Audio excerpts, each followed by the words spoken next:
tunakusifu Mungu uliye hai. Sifa zako zimejaa katika vinywa vyetu. Acha tukusifu, tukuabudu. Umeweka wimbo kinywani mwangu, Bwana, nisiimbe sifa zako. Umeniumba ili nikuabudu, nikuabudu, nikuabudu. Haleluya. Umeweka wimbo kinywani mwangu, Bwana, nisiimbe sifa zako. Umeniumba ili nikuabudu, na kuabudu, na kuabudu. Wewe uketie juu ya vyote, sifa hizi zifike kitini pako. Wimbo huu ukawe manukato. Wewe uketie juu ya vyote, sifa hizi zifike kitini pako. Wimbo huu ukawe manukato. Haleluya. Wewe ni niko ambaye ni niko, milele iliyopita na milele ijayo. Sioni cha kufurahisha moyo wangu badala ya kukuabudu. Wewe uketie juu. Unaweza ukaimba pamoja nasi. Ya vyote, sifa hizi zifike. Achilia manukato kwa Bwana. Wimbo huu ukawe manukato. Hebu achia moyo wako, mwimbie Bwana. Wewe uketie juu ya vyote, sifa hizi zifike kitini pako. Wimbo huu ukawe manukato. Ayayayayayayaya, achilia sauti yako kwa Bwana. Wewe uketie juu ya vyote, sifa hizi zifike kitini pako. Wimbo huu ukawe manukato. Hebu weka mikono yako ili tumwambie Bwana, wewe uliyeketi mahali pa juu palipoinuliwa, wewe uketie juu ya vyote, sifa hizi zifike kitini pako. Wimbo huu ukawe manukato. Mcheze Bwana, mcheze Bwana, mcheze Bwana. Twende namna hii, mioyo yetu ipata kububujika kwa Bwana, maana sauti za waimbaji ni manukato mbele za Bwana. Unapofanya ibada na kumwimbia Bwana, ni manukato mbele ya Bwana. Haleluya. Biblia inasema sauti yako ni sadaka kwa Bwana. Achilia tu moyo wako, mwimbie Bwana.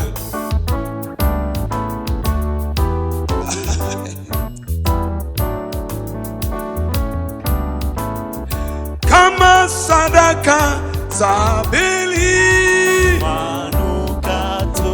Kama dhabihu za Daudi, manukato.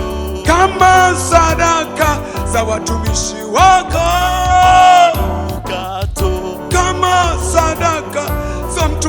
wako nukisha, manukato. kama sadaka za mtumishi wako kamgisha, manukato.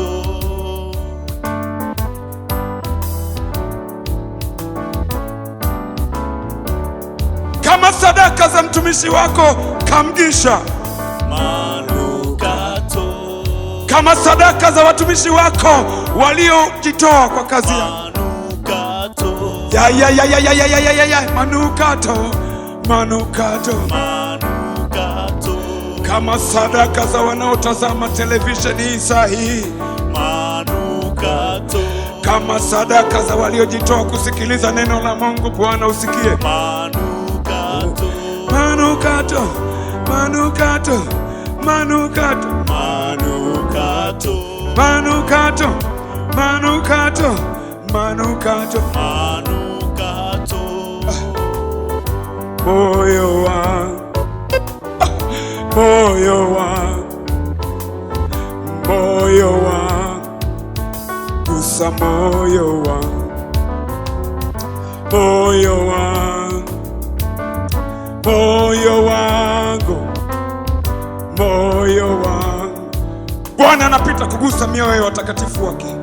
Moyo wangu, moyo wangu, moyo wangu, moyo wangu, moyo wangu, moyo wangu, gusa, gusa moyo, gusa moyo wangu, moyo wangu. Bwana, moyo wangu, moyo wangu, moyo wangu.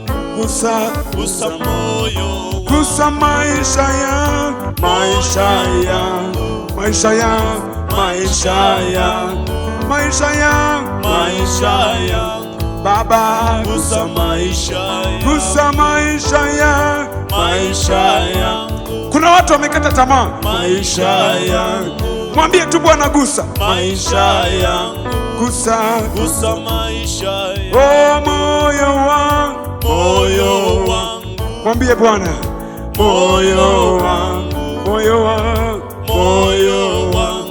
gusa, gusa moyo, oh gusa moyo wangu, moyo wangu, moyo wangu, moyo wangu, moyo wangu, moyo wangu. gusa. gusa moyo wangu. Kuna watu Bwana anawagusa kupitia sifa hizi ambazo Bwana anasikia kule mbinguni. Kuna watu Bwana anawagusa kupitia maadhimisho ya sauti hizi ambazo wanamwimbia Bwana. Kuna watu wanaguswa saa hii kupitia ibada ya sifa hii, ibada ya kumpa Bwana utukufu. Kuna watu wanaguswa, kuna watu wanaachiliwa. Achilia moyo wako, msifu Bwana. Achilia moyo wako iwe kama sadaka ile ya dhabihu aliyojitoa Daudi mtumishi wake, kama sadaka ya Habili aliyotoa mbele za Bwana na Bwana akapata kumsikia. Mimi nataka ushirika nawe, ewe Roho, mimi nataka ushirika na wewe. Mimi nataka ushirika na wewe, ewe Roho, mimi nataka ushirika na wewe. Roho, mimi nataka ushirika na wewe, ewe Roho, mimi nataka ushirika na wewe. Roho, kuomba kwangu niwe nawe, kuabudu kwangu niwe na kazini kwangu, niwe nawe, niwe pamoja na wewe.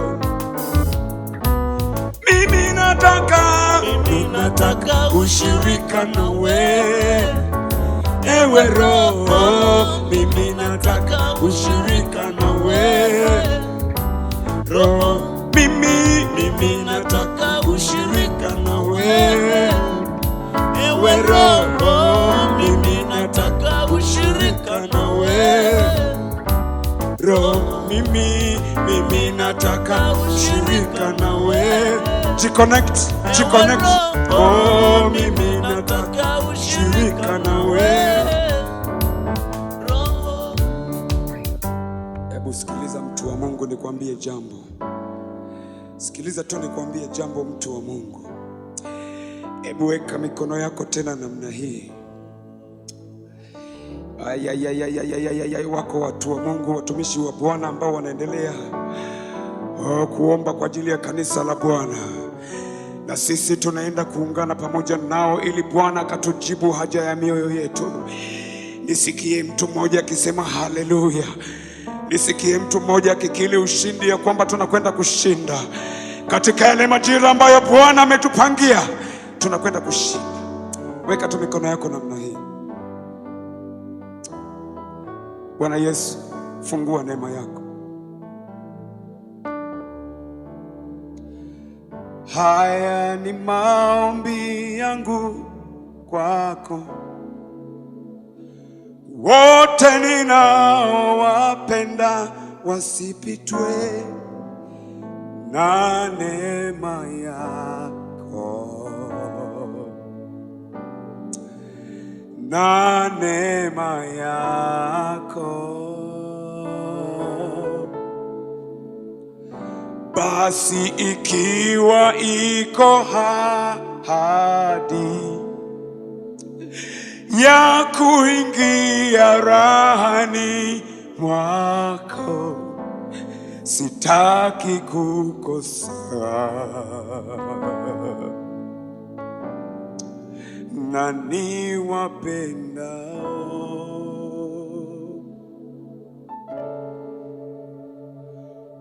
Funua neema ya watumishi hawa wakujue. Funua neema ya na kanisa lako likujue. Funua neema yako, familia yangu ikujue. Mwambie Bwana, funua, funua neema yako, familia yangu, familia yangu ikujue. Funua, funua neema yako. Mimi na nyumba yangu, mimi na nyumba yangu tukujue. Funua Bwana, funua neema yako, na kanisa lako, na kanisa lako likujue. Neema yako,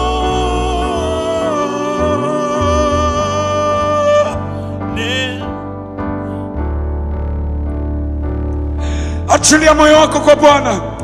Neema yako,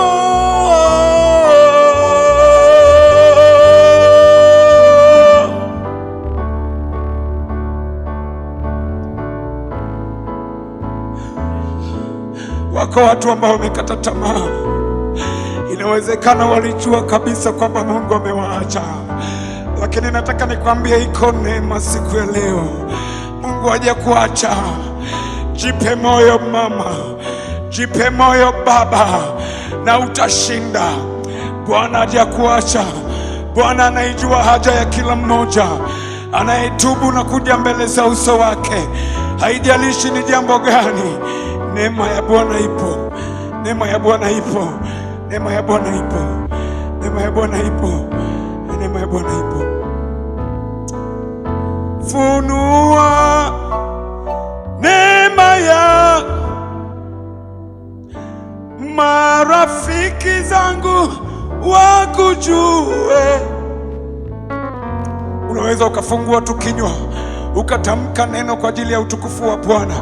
Mwambie Bwana, wale familia yangu, wale watoto wangu, hata yule dada yangu, kaka yangu, Baba, neema hii ambayo umetupa kupitia mtumishi wako huyu ambaye umempa neema ya kutufundisha neno lako, Baba, neema yako isitupite katika familia yetu, maana tumekuwa tukihangaika sana.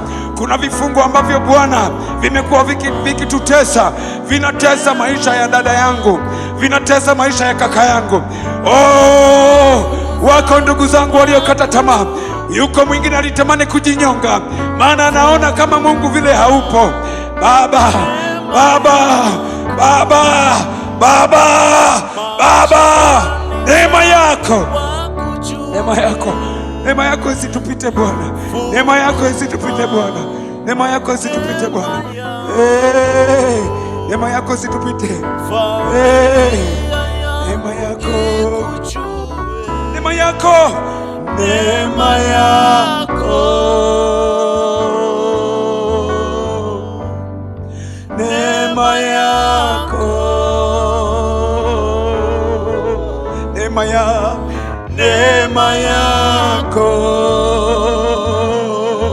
achilia neema yako Bwana, neema yako, achilia neema yako Mungu, neema yako, achilia Bwana, neema yako kwa waliokata tamaa wote Bwana, neema yako,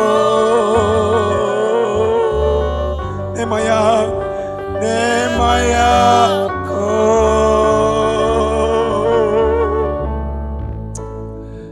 Haleluya! Mwambie tu Bwana nakupenda, mwambie tu Bwana nakupenda. Wakati mtumishi wa Bwana anakuja kwa ajili ya ujumbe wa neno la Mungu, wewe endelea tu kumwambia Bwana nakupenda.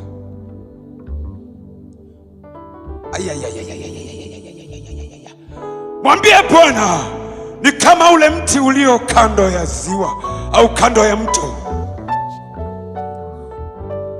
Kama mti kando ya mto, ndivyo hivyo nilivyo. Uachi ninyauke, ona kupenda. Mwambie Bwana nakupenda,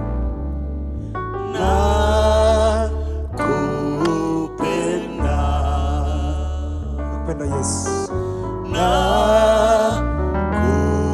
nakupenda mnyunyizi wangu, mnyunyizi wangu, nakupenda. Mwambie Bwana nakupenda Yesu, nakupenda, nakupenda Yesu, nakupenda mnyunyizi wangu, mnyunyizi wangu, nakupenda, nakupenda. Yes, endelea kuinua mikono yako tu kwa Bwana, endelea tu kumwadhimisha Bwana, endelea kusikia kelele za Bwana katika sifa, kwa kadri watumishi wa Bwana walivyofanikiwa kutuongoza katika eneo la sifa. Kuna namna ninaona neema ya Bwana ikiendelea kuketi juu ya mtu mmoja. Upendo wa Bwana uliobeba baraka zako, ninaona ukiendelea kuketi juu yako. Wacha neema ya Bwana iendelee kupita katikati yako, ili uendelee kuona utiisho na nguvu ya Mungu katikati ya neno lake. Bwana, nami mjoli wako ni mdogo sana, sistahili katikati ya watu wako Bwana, lakini Bwana mikono yako Bwana imenibeba. Ninaona utiisho wa nguvu zako Bwana katikati ya kipindi hiki ambacho ni cha wakati watatu katikati ya fundisho letu. Bwana, neema yako na nguvu zako zikaendelea kutembea na watu wako na kanisa lako Bwana likakusifu, na kila mmoja anayetufuatilia akakusifu. Bwana, neema yako mfalme wa amani ikakutane naye. Endelea kuketi katika kiti chako kilichobeba baraka zako. Endelea kuketi katikati ya kiti chako kilichobeba baraka zako. Okay, tunaendelea na somo letu linalosema namna ya kushinda vita tunaendelea na somo letu linalosema namna ya kushinda vita kwenye majira yaliyobeba baraka zako. Rudia tena. Namna ya kushinda vita kwenye majira yaliyobeba baraka zako. Okay. Kama tunavyofahamu, nilikuambia katika siku yetu ile ya mwisho kwamba baraka ni nguvu ya Mungu iletayo mafanikio katikati ya maisha ya mtu husika. Katika siku ya mwisho nilikuambia baraka ni nguvu ya Mungu iletayo mafanikio katika maisha ya mtu husika. Nikakwambia baraka zako Mungu amezifunga kwenye majira yake. Kwa hiyo kila aliyejua namna ya kusimama kwenye majira yake, nilikuambia ya kwamba alikutana na baraka zake. Okay, nikakwambia majira ni vipindi mbalimbali ndani ya wakati ulioamriwa chini ya mbingu. Majira ni vipindi mbalimbali ndani ya wakati ulioamriwa chini ya mbingu. Nikakusomea neno la Bwana katika kile kitabu cha Mhubiri sura ile ya 3 mstari wa 1. Biblia inasema kwa kila jambo kuna majira yake na wakati kwa kila kusudi chini ya mbingu. Kwa hiyo kila mtu aliyeko chini ya mbingu liko kusudi la Bwana katika majira ya Mungu. Okay, na ile siku ya mwisho kama nilivyokuambia, tuliangalia vyanzo vya kiroho vinavyoweza kukufikisha kwenye baraka zako. Vyanzo vya kiroho vinavyoweza kukufikisha kwenye baraka zako. Nikakwambia chanzo cha baraka kwa mwanadamu ni Mungu mwenyewe. Nikakusomea neno la Bwana katikati ya kile kitabu cha Mwanzo sura ile ya 1 mstari wa 27 na 28. Nikakwambia kwamba baada ya mwanadamu kuumbwa, zoezi lililofuata, Mungu alimbariki mwanadamu. Kwa hiyo kila mtu anayekaa kwenye majira, maana yake ni kwamba chanzo cha baraka kitamfuata katikati ya majira ambayo yupo. Kwa hiyo kila mtu aliyekubali kupokea majira yake alipokea na baraka zake.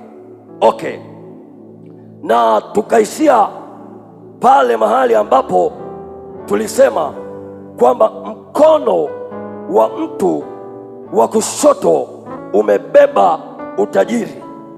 Mkono wa mtu wa kushoto umebeba utajiri, na walio wengi wanapenda kusema umebeba wingi wa mafanikio. Kwa hiyo kila mtu aliyeumbwa na Mungu, ambaye anatembea katika njia za Mungu, Mungu ameweka mafanikio yake kwenye ule mkono wake au mkono wako wa kushoto. Kwa hiyo kila mtu anayejua namna ya kuzitafuta baraka za Mungu katika ulimwengu wa kiroho, maana yake ni kwamba anajua namna ya kushughulikia eneo la mkono wa kushoto. Nikakwambia mkono wa kuume ulichokibeba ni miaka ya mtu. Na mimi naendelea kukuombea kwa Mungu azidi kuiongeza miaka yako. Kwa nini? Kwa sababu lengo la Mungu kuachilia miaka katikati ya maisha ya mtu ni ili huyo mtu afanikiwe akiwa ndani ya Mungu. Kwa hiyo na wewe ambaye unasimama ndani ya Mungu, ninakuombea siku hii ya tatu kwamba Mungu aendelee kuachilia mafanikio katikati ya maisha ya kwako. Katika somo letu hili, neema ya Mungu iendelee kukufikia ili uendelee kuziatamiza hizo baraka za Bwana katika mkono wako wa kushoto. Nami ninatangaza na ninaendelea kutangaza baraka za Mungu, na huo mkono mahali ulipofungwa wa kushoto ninaendelea kufungua katika jina la Yesu Kristo, na mtu mmoja aseme amina. Okay. Mkono wa mtu umebeba kitu kinachoitwa mafanikio. Mkono wa mtu umebeba kitu kinachoitwa mafanikio.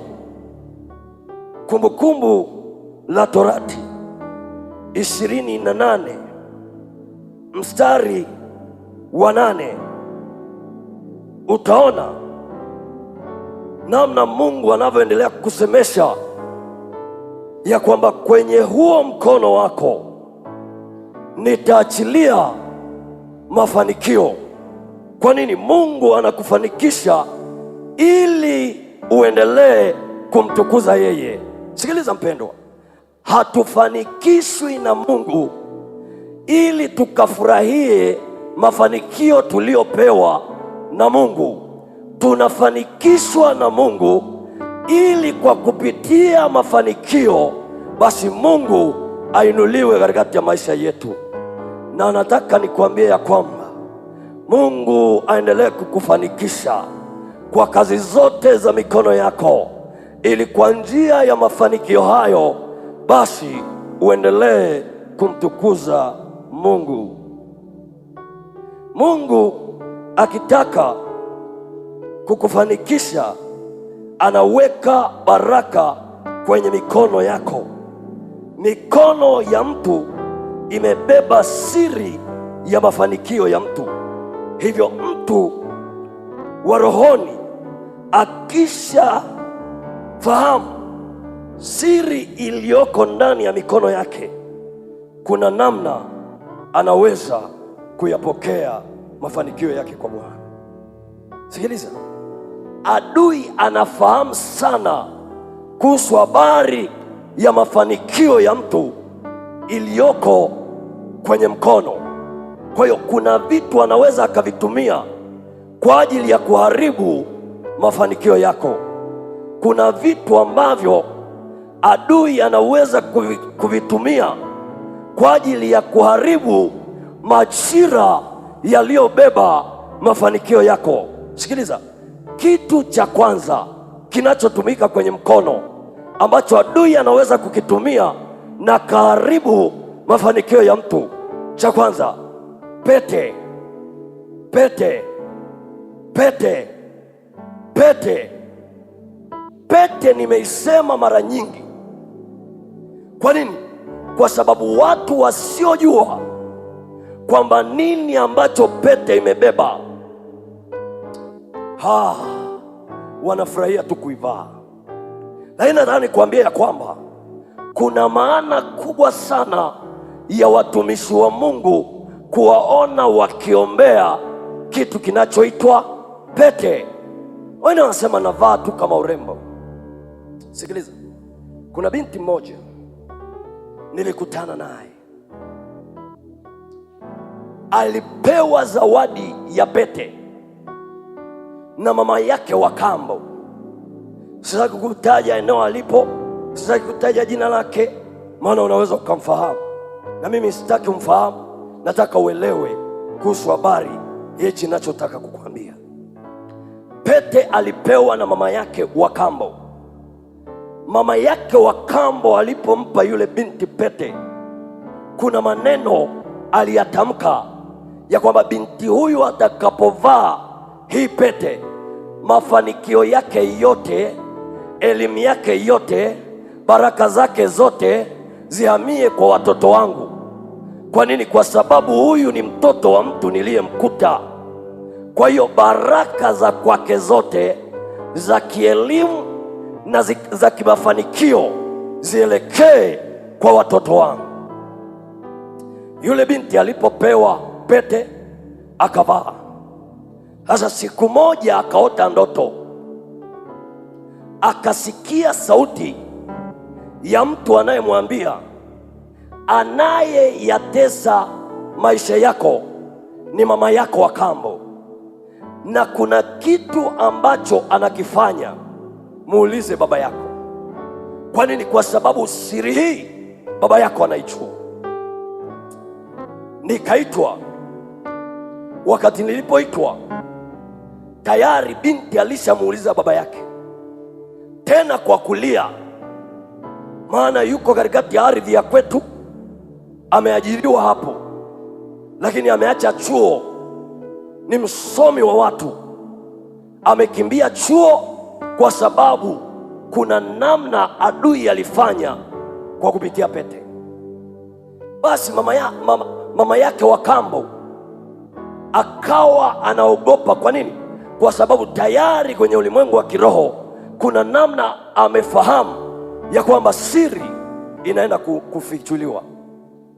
Basi alipomuuliza baba yake yule binti, baba akamwambia binti, ni kitu gani ambacho ulipewa na mama yako? Binti akamwambia, mama yangu wa kambo alinipa zawadi ya pete. Baba yake akamwambia, basi hicho ndicho kinachokutesa. Na mimi nilipofika mahali pale, wala sikudharau, nikamwambia, hebu leta hicho kidole ambacho kimevaa hiyo pete.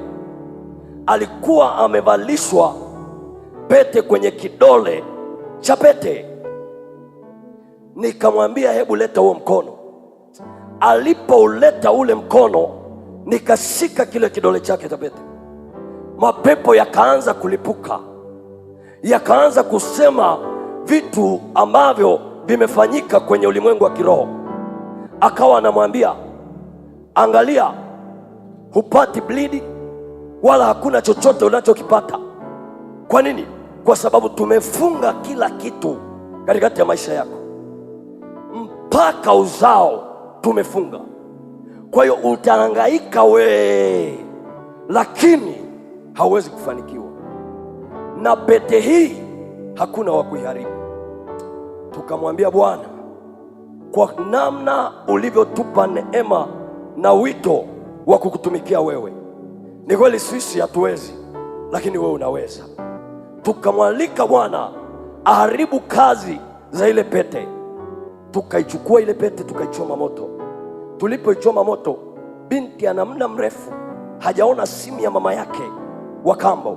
Akapigiwa simu, akaanza kuelezwa kwamba nisamehe, maana niliharibu maisha yako, na mimi naona kuna roho zinanifuatilia na zinanitangazia ya kwamba nitakufa, na mimi nilikuwa nataka nimuue baba yako, nilikuwa nataka nikuue wewe na maisha yako yote.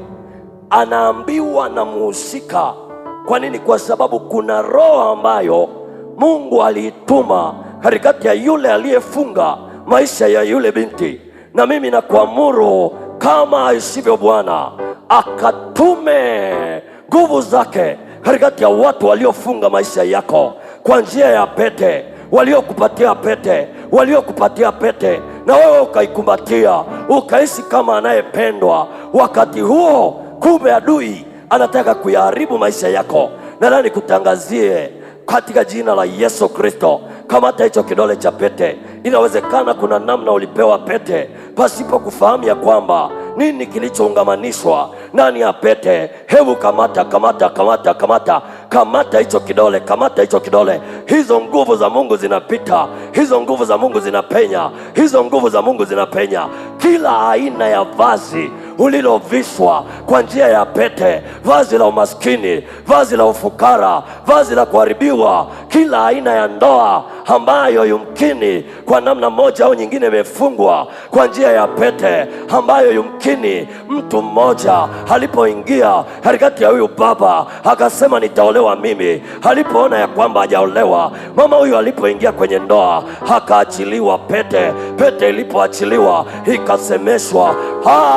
Kwa jina la Bwana wa majeshi ninaharibu kila kazi ya kuzimu, na nguvu za Mungu zikuponye.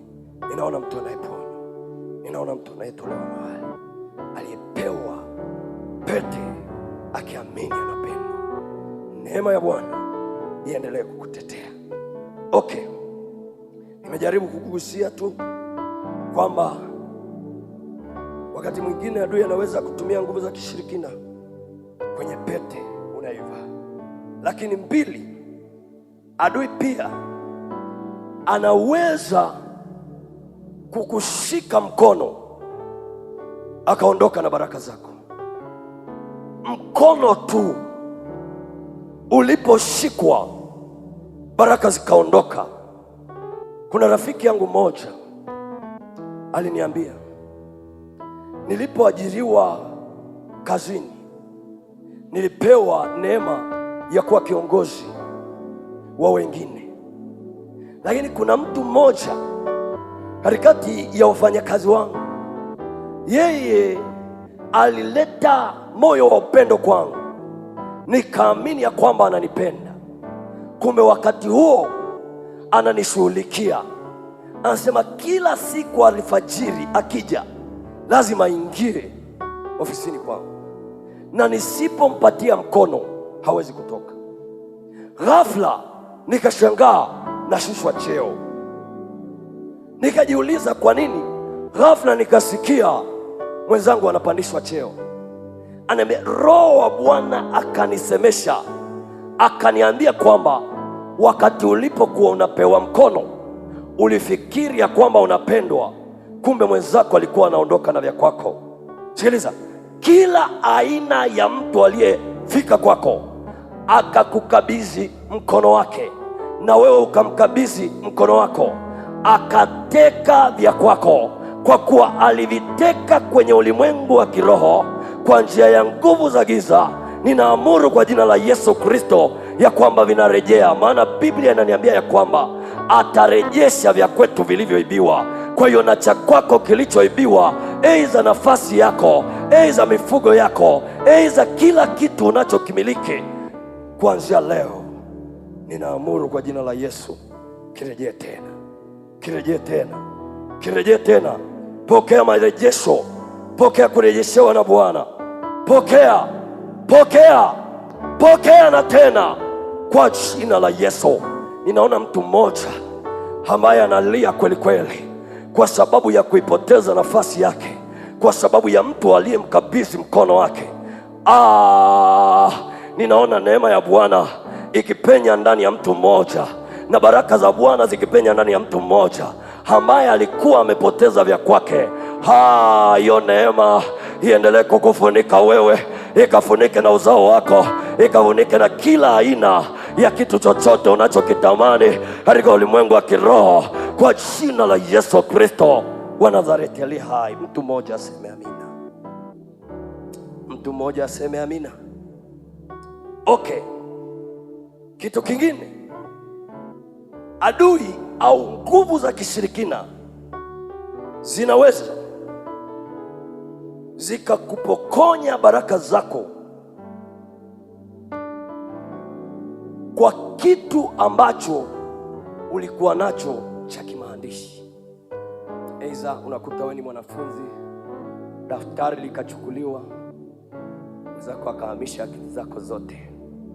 Mama ambaye yuko nyumbani anasema, mwanangu alianza vizuri, lakini sasa maendeleo yake siyaelewi. Anatafuta huku na kule, anamwazibu mtoto wake. Anasema inawezekana ilikuwa ni michezo, inawezekana kuna namna alikuwa anapita mahali fulani, inawezekana amezidisha, yumkini labda michezo, na yeye anamchukua anamwazibu. Anashangaa anamwazibu Januari, anamwazibu mpaka Disemba, hakuna matokeo. Kumbe kuna mtu alipita akachukua kalamu ya mtoto wako. Kwa nini? Kwa sababu kalamu inatumiwa na kitu kinachoitwa mkono. Kwa hiyo adui akishafanikiwa kwenye hilo eneo, unashangaa hali ya maendeleo ya kwako au ya mtoto wako yanaharibika. Ninarejesha kalamu zilizoibiwa. Wengine walipoibiwa kalamu zao, waliibiwa majira yao ya kikazi. Kwa hiyo wanahangaika, wana miaka mingi, wanajiuliza kwa nini hatupati kazi.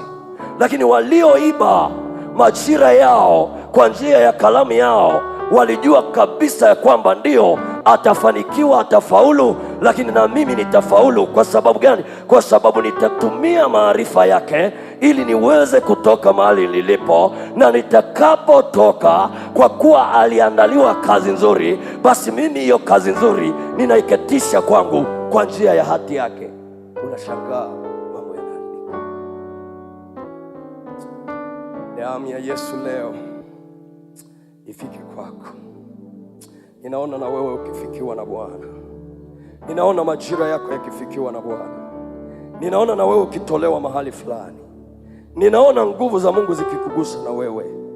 Wacha uendelee kukutana na Bwana anayerejesha vilivyoibiwa, anayerejesha vilivyochukuliwa na huyo adui aliyeiba.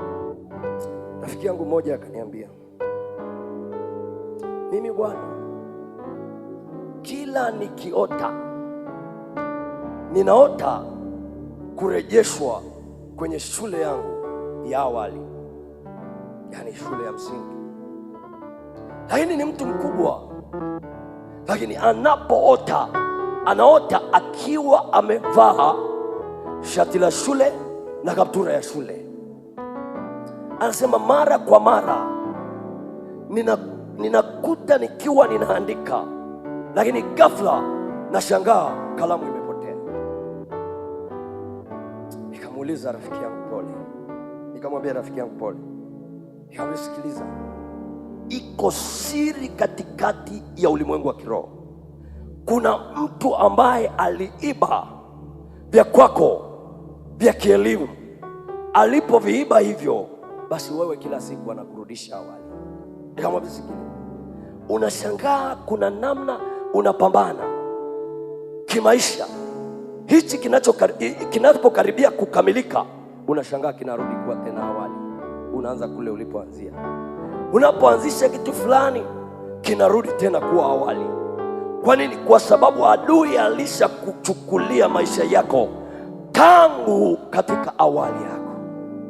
Mungu akurejeshe walioibiwa vyanzo vyao mahali walipoanza. Neema ya Mungu iendelee kukurejeshea hizo baraka ambazo alikuwa ameziandaa kwa ajili yako. Maana hatupokei baraka kwa sababu zipo, tunapokea baraka kwa sababu tumekaa kwenye majira. Naam, Mungu aendelee kukutetea na kukutendea kwa jina la Yesu Kristo. Okay. Natamani nikuambie kitu kimoja ambacho kitakusaidia cha mwisho.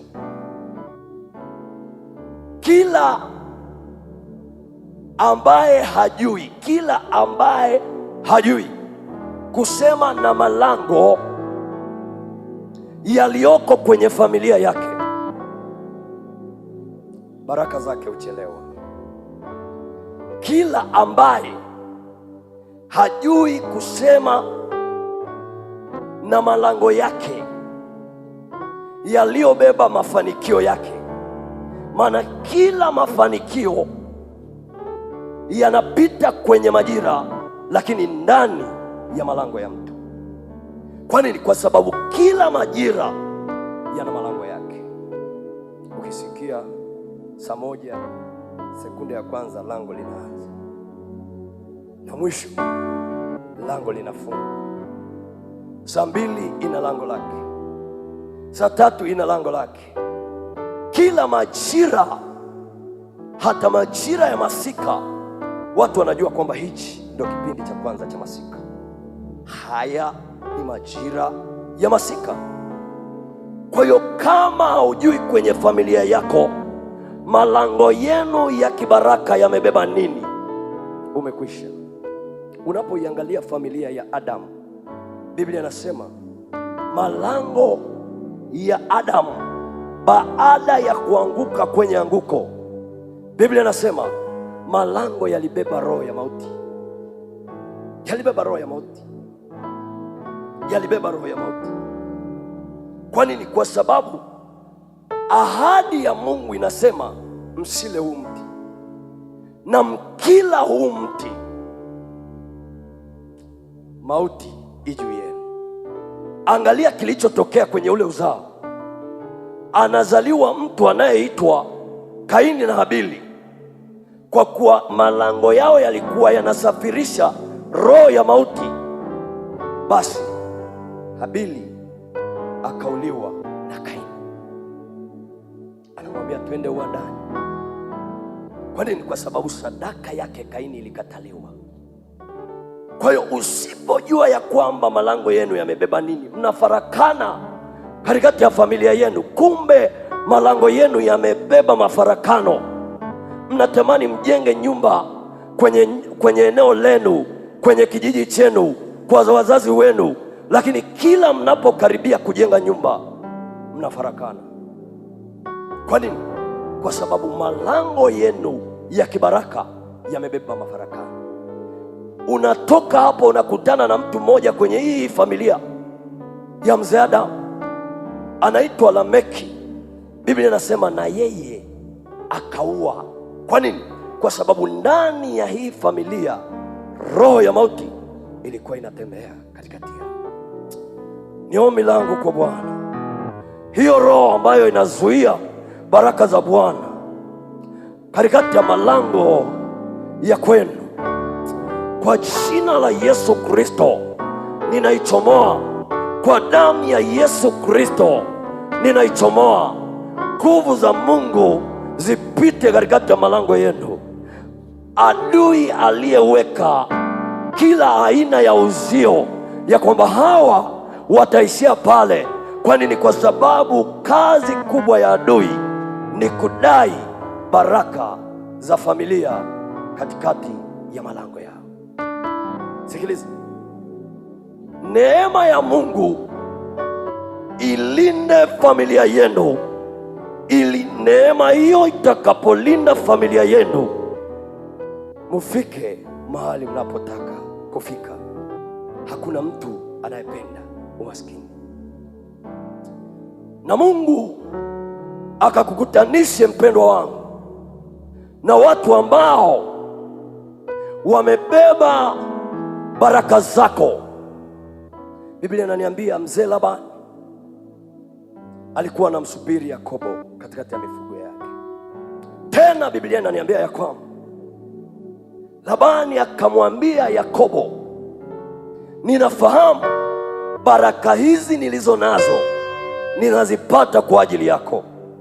Ombi langu kwa Mungu, Mungu akafungue malango yenu yaliyobeba baraka katikati ya familia yenu, na mwisho akawalete wakina Yakobo wenu katikati ya familia yenu, ambao watatumika kwa ajili ya kusema ya kwamba hii njia mnayopitia hamfiki, pitieni huku ili muweze kufika, ambaye atasema juu ya familia yenu bila kuogopa ya kwamba nini mtakachokisema au nini mtakachokiwaza. Aliachilie neno la baraka. Nami ninakuja katikati ya familia ya mtu anayenisikiliza kama Yakobo wake kukutangazia ya kwamba kila aina ya vyanzo vilivyokuwa vinaingia na kupenya na roho zilizokuwa zinapenya katikati ya hiyo familia yenu, ya kwamba leo malango yenu ya baraka yako huru, yako huru. Okay, basi tunamshukuru Mungu kwa ajili ya siku hii ya mwisho ya somo letu ambalo linatueleza juu ya baraka za Mungu zilizoko ndani ya majira na vita ambavyo viko ndani ya baraka hizo. Wakati huu tunatamani tuingie kuomba. Tunatamani kuingia kuomba ili katikati ya malango yaliyokamatwa katikati ya familia yenu yaweze kuwa huru.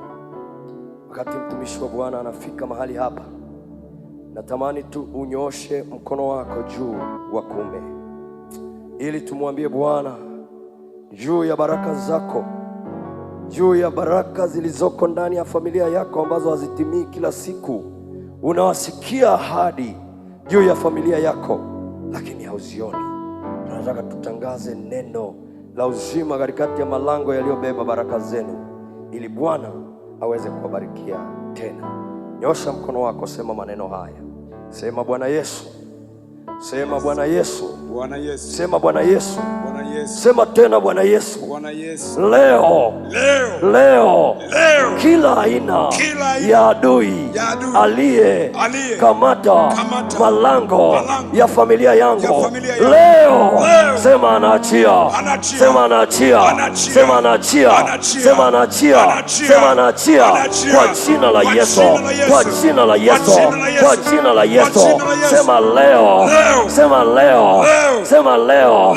Ile neema ya Bwana, ile baraka ya Bwana iliyoahidiwa